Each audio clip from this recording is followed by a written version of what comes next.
जय हिंद दोस्तों।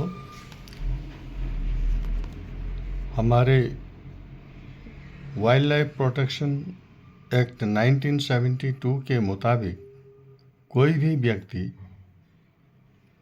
किसी भी जंगली जानवरों का शिकार या उसको मार नहीं सकता है और इसके लिए बड़ी से बड़ी पनिशमेंट है।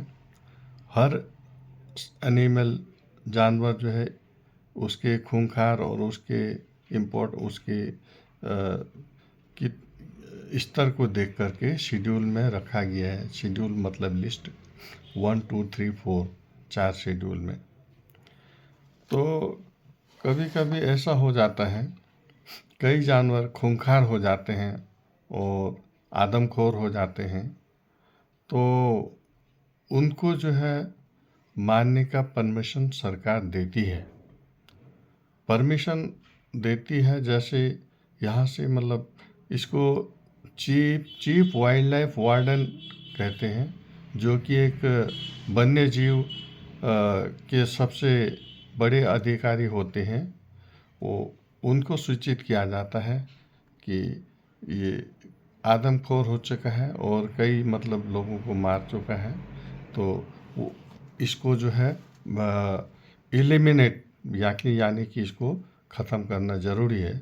तो इस केस में जो चीफ वाइल्ड लाइफ वार्डन अगर वो रिपोर्ट्स के मुताबिक अगर वो सर्टिफाई संतुष्ट होते हैं कि हाँ ये जानवर जो है खूंखार हो गया, आदमी इंसान के लिए काफ़ी ख़तरनाक हो चुका है, इसने कई अटैक्स कर लिए हैं, तो वो चीफ वाइल्ड लाइफ वार्डन जो है एक ऑर्डर देता है कि इसको एलिमिनेट करो, इसको मतलब ख़त्म कर दो, शूट कर दो या इंज्योर कर दो, वैसा। तो उसके उसके अलावा कोई उसे बिना ऑर्डर के बिना परमिट के नहीं मार सकता है। तो इसमें जो है अगर हाँ ऐसा किसी ऐसी भी स्थिति आते हैं कि अचानक आपके ऊपर आप कहेंगे आपके ऊपर वो जैसे चीत ये बाघ हो या लियोपार्ड यानी कि जिसको लकड़बग्गा भी कहते हैं, या ये, तो ऐसे स्थिति में अगर वो आपके ऊपर अटैक कर दिया, तो आप अपने बचाव के लिए अपने विश्वास में उसको आप मार सकते हैं। अपने बचाव के, अपने डिफेंस के लिए, अपनी सुरक्षा के लिए आप उसको या तो घायल कर सकते हैं, आप अपनी सुरक्षा के लिए आप उसको नुकसान पहुंचा सकते हैं।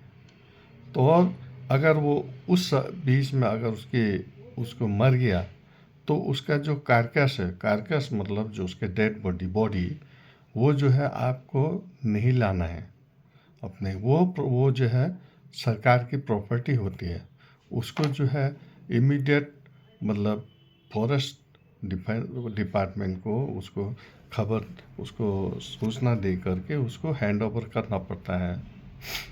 तो ऐसे कई केसेस होते हैं हर जगह।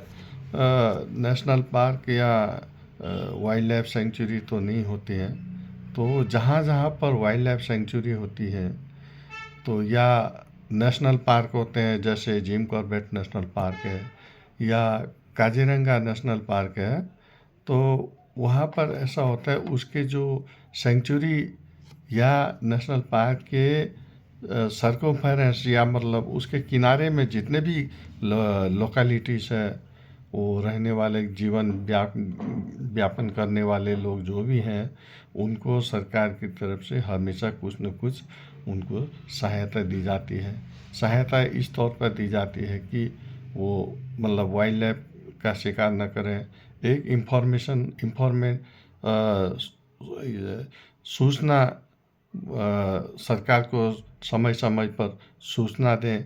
अगर कोई नुकसान कर रहा है तो कोई अगर इसकी व्यापार कर रहा है उसकी सूचना दे, ये उनका फ़र्ज होता है जो उस सेंचुरी या नेशनल पार्क के इर्द गिर्द में रहते हैं। तो उनको जो है सरकार की तरफ से टाइम टू टाइम कुछ अपने उनके लाइफ स्टाइल के लिए कुछ न कुछ प्रोवाइड किया जाता है।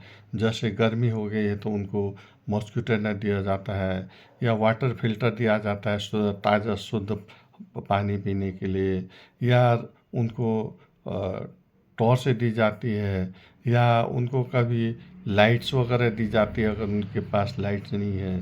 तो ये इसीलिए दी जाती है कि उनको अपने विश्वास में रखने के लिए।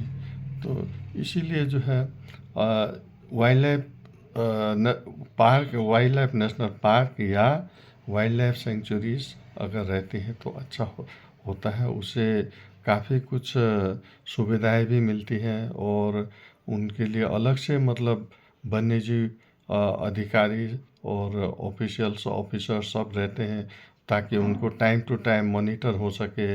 उनके एक घेराव के अंदर उनको मतलब सुरक्षा दी जा सके। तो इसीलिए जो है हमें वाइल्ड लाइफ को बचाना है और हमेशा उसकी सुरक्षा करनी है और अपने साथ साथ अपनी भी सुरक्षा करनी है। धन्यवाद।